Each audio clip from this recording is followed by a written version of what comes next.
चार बहुएं हैं, कोई एक औरत आए, उस बहू के पास कुछ और बात, उस बहू के पास कुछ और बात, उस बहू के पास कुछ और बात, हो सकता नहीं हो सकता है। चार भाई हैं, चार भाइयों के पास एक ही आदमी जा जा करके तरह तरह की बातें कर रहा हो तो जरूरी है। अल्लाह ने फरमाया है इदा जाकुम बिनबइन फतबय्यनु, जब कोई तुम्हारे पास कोई खबर लेकर आए तो पहले उसकी जांच कर लो तब जाकर के कुछ करना। लेकिन उस इलाके के लोगों ने जमा होकर के, जो अल्लाह के बंदे ने अपना घर बनाया था, इबादत खाना बनाया था, जाकर उसे तोड़ फोड़ के गिरा दिए, पूरी इमारत तोड़ दिए। इतना नाराज हुए सब। अब जब अल्लाह के वली हजरत जुरैज आते हैं, देखते हैं मेरी इबादत गाह तोड़कर रख दिया गया है, लोग बड़े गुस्से में हैं, पत्थर मारने के लिए तैयार हैं। हजरत जुरैज ने कहा हुआ क्या है? हाकिम भी गुस्से में है, पूरा इलाके के लोग गुस्से में हैं। कहा जुरैज आप तो अल्लाह के वली बनते थे ना, लेकिन ये क्या आपने कर दिया? कहा मैंने क्या कर दिया जी? कहा अभी इतना भयानक गुनाह आपने किया है।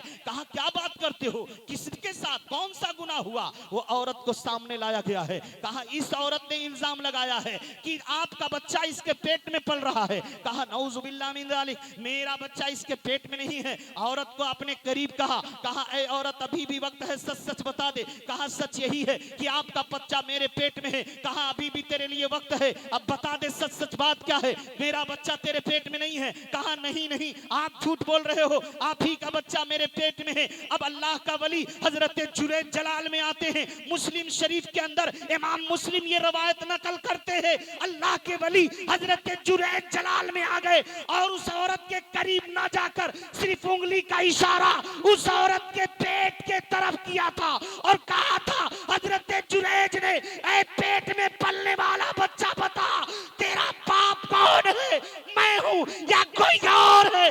अल्लाह ने उस पेट में पलने वाले बच्चे को ताकत अता फरमाई है। बच्चा पेट में है, पेट के अंदर से देख रहा है, बाहर मुझे बाहर बुलाने वाला कौन है? वो बच्चा। जब हजरत जुरैज ने उंगली दिखाई है और जब उंगली दिखाया पेट के तरफ, कहा ओ पेट के बच्चे बोल दे, इतना कहना था, पूरे लोगों ने सुना। पेट के अंदर जो बच्चा पल रहा है वो बच्चा बोलता है, वो बच्चा बोलता है ओ दुनिया वालों, मेरी माँ झूठी है, मैं तो एक चरवाहे का लड़का हूं, अल्लाह का वली सच्चा, अल्लाह का वली। अब यहां से दो बातें सुनिए, एक माँ बाप की नाफरमानी ना करें।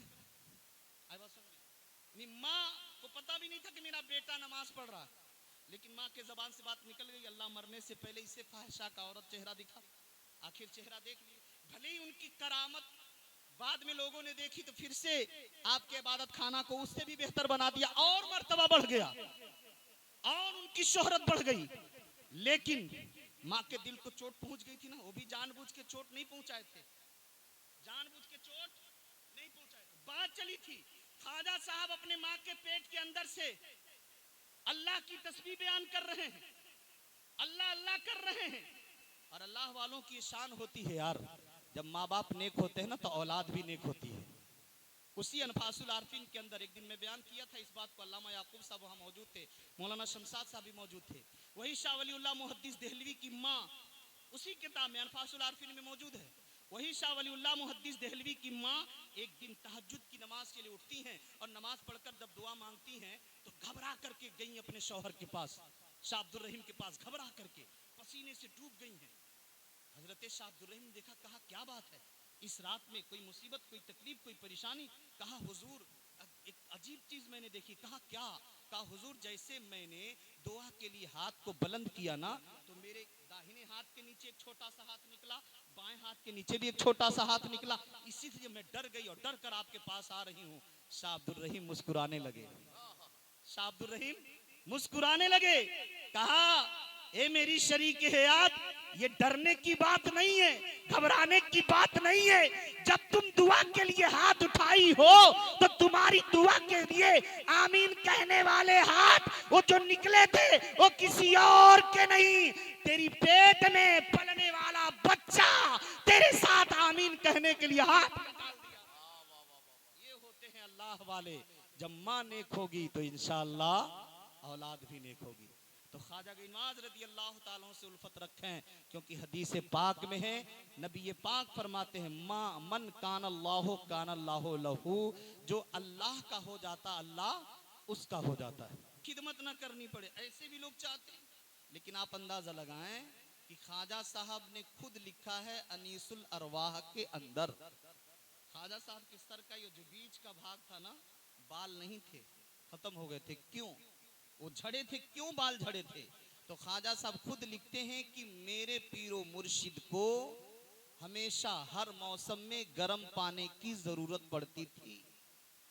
गर्मी हो तब भी गर्म पानी, ठंडी हो तब भी गर्म पानी, बरसात हो तब भी गर्म पानी की जरूरत पड़ती थी।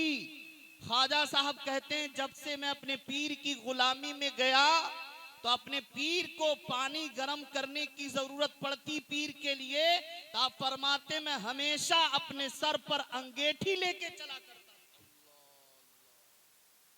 और जब पीर में इस तरह से डूबे तब जाकर ये मकाम हासिल हुआ ना। तो आज लोग पीरी मुरीदी को भी बहुत आसान समझ लेते हैं, बहुत आसान। आसान मत समझिए। हजरते अमीर खुसरू ने भी पीर का एक पाठ पढ़ाया है, मुरीद का पाठ पढ़ाया है, उधर न जाकर के सुने। वही ख्वाजा गीनवाज रदी अल्लाह ताला अन्हु हैं।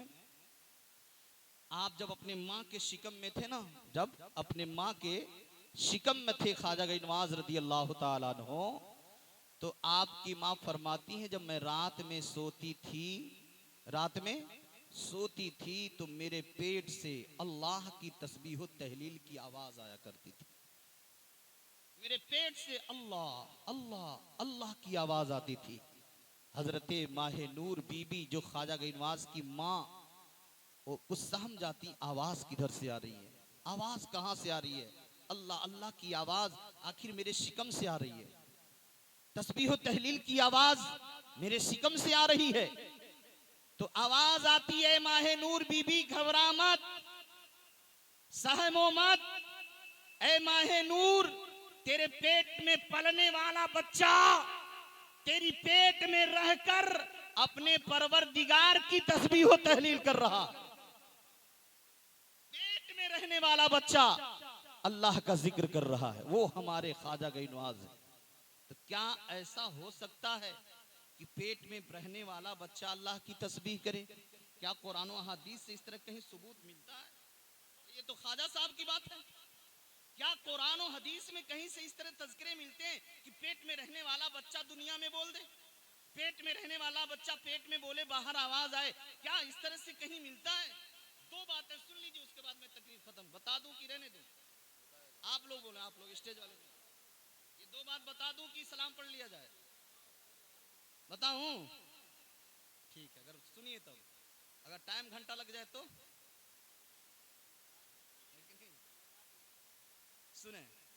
पहले मैं आपको अपने प्यारे वतन हिंदुस्तान की बात बताता हूँ, और एक ऐसे आलिम, एक ऐसे मुहद्दिस की बात बताता हूँ जिसको सुन्नी भी मानते हैं, देवबंदी भी मानते हैं। एक ऐसे आलिम है जिनको हर तबके के लोग मानते हैं, और उन्हीं का नाम है शाह वलीउल्लाह मुहद्दिस देहलवी रहमतुल्लाह अलैह। शाह वलीउल्लाह मुहद्दिस देहलवी, शाह वलीउल्लाह मुहद्दिस देहलवी बेटे हैं शाह अब्दुल रहीम के, और एक रहीम बख्श मौलवी जो सुन्नी मकतबे के नहीं है, देवबंदी मकतबे के हैं, मौलवी रहीम बख्श, उन्होंने एक किताब लिखी हयाते वली। और शाह वलीउल्लाह मुहद्दिस देहलवी ने खुद एक किताब लिखी है जिस किताब का नाम है अनफासुल आरिफीन। अनफासुल आरिफीन ये किसने लिखी है, मुसन्निफ कौन है? तो शाह वलीउल्लाह मुहद्दिस देहलवी खुद उस किताब के राइटर हैं, उस किताब के लेखक हैं, उसके मुसन्निफ हैं। उन्होंने अपनी पैदाइश की बात लिखी है। शाह वलीउल्लाह मुहद्दिस देहलवी लिखते हैं जब मैं अपने माँ के पेट के अंदर था। कहाँ था? माँ के पेट के अंदर। शाह अब्दुल रहीम आपके वालिद हैं, आपकी माँ है। शाह अब्दुल रहीम के बारे में लिखते हैं, शाह वलीउल्लाह लिख रहे हैं कि जब मैं अपने माँ के पेट के अंदर था, एक दिन मेरे घर के दरवाजे पर एक भीख मांगने वाला, एक साइल आया और रोटी का सवाल किया। मेरे वालिदे गिरामी शाह अब्दुल रहीम घर के अंदर गए और घर के अंदर रोटियां बनकर तैयार थी। आधी रोटियां उसमें से उठाते हैं और लाकर उस फकीर को दे देते हैं। वो फकीर आधी रोटियां लिया, मुस्कुराया, हंसा, चलते बना। और जैसे वो फकीर चलने लगा और शाह अब्दुल रहीम रोटियां देकर घर के अंदर गए, दौड़ करके फिर बाहर आए और उस फकीर को आवाज देते हैं, ओ मेरे भाई वापस आ जा, ओ रोटी ले जाने वाले वापस आ जा, वापस आ जा। अब वो फकीर वापस आ गया। कहा जी हुजूर कहें क्या बात है? कहा ठहरो, दरवाजे पे ठहरो। वो फकीर वहीं ठहर गया। फिर शाह अब्दुल रहीम घर के अंदर गए और जाने के बाद जो बाकी रोटियां बची थी वो रोटियां भी उठा कर लाए और उस फकीर को दे देते हैं। अब फकीर मुस्कुराया, कहा हुजूर अब जाऊं? कहा अब तुम जा सकते हो, अब तुम जा सकते हो। फकीर बड़ा खुश हुआ, कहा अल्हम्दुलिल्लाह जितनी मुझे जरूरत थी मिल गई। फकीर तो हंसता चला, वहां से गया। इधर शाह अब्दुल रहीम घर के अंदर गए, उनकी बीवी मौजूद है। वो कह रही हैं, मेरे सरताज आपको अगर सारी रोटियां देना ही था तो पहले ही सब रोटी दे दिए होते। आधी पे एक बार लेकर गए, फिर उस फकीर को बुलाए, फिर आधी रोटियां दिए। ये क्या मामला है? अब सुने, ये लिखने वाला कौन है? जो पेट के अंदर बच्चा पल रहा है, वो दुनिया में आने के बाद अपनी बात लिख रहा है कि इस तरह से मेरे वालिद के साथ हुआ था। अल्लाह अकबर। अब शाह वलीउल्लाह मुहद्दिस देहलवी लिखते हैं कि जब मेरे वालिद घर के अंदर दोबारा गए, मेरी माँ ने कहा, मेरी वालिदा ने कहा, मेरी अम्मी ने कहा, मेरे सरताज आपको पूरी रोटी देनी थी तो दे देते, आखिर एक बार आधी ले गए, फिर आधी ले गए, मामला क्या है? तो शाह अब्दुल रहीम ने क्या जवाब दिया था? कहा है मेरी शरीके हयात, आधी रोटियां जो मैं पहली बार ले गया ये अपनी मर्जी से ले गया था, और जब दे करके घर में आया तो तुम्हारे पेट में पलने वाला बच्चा मुझसे कह रहा था, ए अब्बू जान जो दरवाजे पे फकीर है उसको और रोटियों की जरूरत है। तो पहली बार अपनी मर्जी से ले गया और दूसरी बार पेट में पलने वाले बच्चे के मर्जी। जिंदाबाद नारे तकबीर सुभान अल्लाह सुभान अल्लाह। अब आप गौर करें, पेट में पलने वाला बच्चा कौन? शाह वलीउल्लाह मुहद्दिस देहलवी। तो शाह वलीउल्लाह मुहद्दिस देहलवी जब अपनी माँ के पेट के अंदर से रह करके दरवाजे पे फकीर को भी देख सकते हैं, दरवाजे पे फकीर आया है उसको कितनी रोटी की जरूरत है वो भी देख सकते हैं। तो जब शाह वलीउल्लाह की निगाह का ये आलम है तो मेरे ख्वाजा के निगाह का आलम क्या होगा? जब शाह वलीउल्लाह मुहद्दिस देहलवी की निगाह का ये हाल है तो मुस्तफा जाने रहमत की निगाह का हाल क्या होगा? जिंदाबाद। इसीलिए तो शायर कहते हैं, जब उनके गदा भर देते हैं शाहाने जमाना की झोली, मोहताज का जब ये आलम है मुख्तार का आलम क्या होगा? जिंदाबाद। एक बात हो गई, अब एक बात और सुन लें। अब मैं आपको लेकर चल रहा हूं मुस्लिम शरीफ की तरफ। हदीस की बड़ी मायानाज किताब है मुस्लिम शरीफ। मुस्लिम शरीफ में इमाम मुस्लिम ने एक बाप बांधा है, एक बाप बांधा है, अताते वालिदैन के नाम से एक बाप बांधा है।